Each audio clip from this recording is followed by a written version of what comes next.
Hi மக்களே, நான் பேசுகிறது கேட்குதா? ஒரு ஆட்கள் நடமாட்டமாக இருக்காத மெதுவாக பேசுகிறேன். காற்று மூஞ்சில் மண்ணள்ளி போடுது, சரியான காற்று இந்த பக்கம். மக்களே, சம்மர் டைம் ரொம்ப முடி கொட்டுதில்ல, ஒன்றுமே இல்லை. நல்லா நெல்லிக்காய் சாப்பிடுங்க.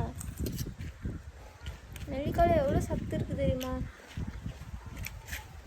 முடி கொட்டுறது நிற்கும், முடி நல்லா கருப்பாக வளரும், அடர்த்தியாக வளரும். டெய்லி ஒரு நெல்லிக்காய் சும்மா கடிச்சு சாப்பிடுங்க. நெல்லிக்காய் சாறு அரைச்சி முடியில் போட்டு ஒரு அரை மணி நேரம் கழிச்சு குளிங்க. சம்மர் டைமில் எல்லாருக்கும் முடி ஓட தான் செய்யுறதுக்கு என்ன செய்ய? கவலைப்படாமல் இருங்க. என்ன கவலைப்பட்டாலே பாதி முடி கொட்டிடும். எல்லாருக்கும் முடி ஓட தான் செய்யுது. கொட்டும், அதாவது சீசனுக்கு கொட்டும், வளரும். வளர்ந்தால் சந்தோஷப்படுறோம், கொட்டுனா அதையும் ஏற்றுக்கணும், அதுக்கேற்ற மாதிரி சாப்பிடணும். நெல்லிக்காய் சாப்பிட்டு ட்ரை பண்ணி பாருங்கள், முடி கொட்டுறதுலாம் ஸ்டாப் ஆகும். என்ன எங்கள் ஊரில் சரி காற்று மணாலி போடுது மூஞ்சுக்குள்ள.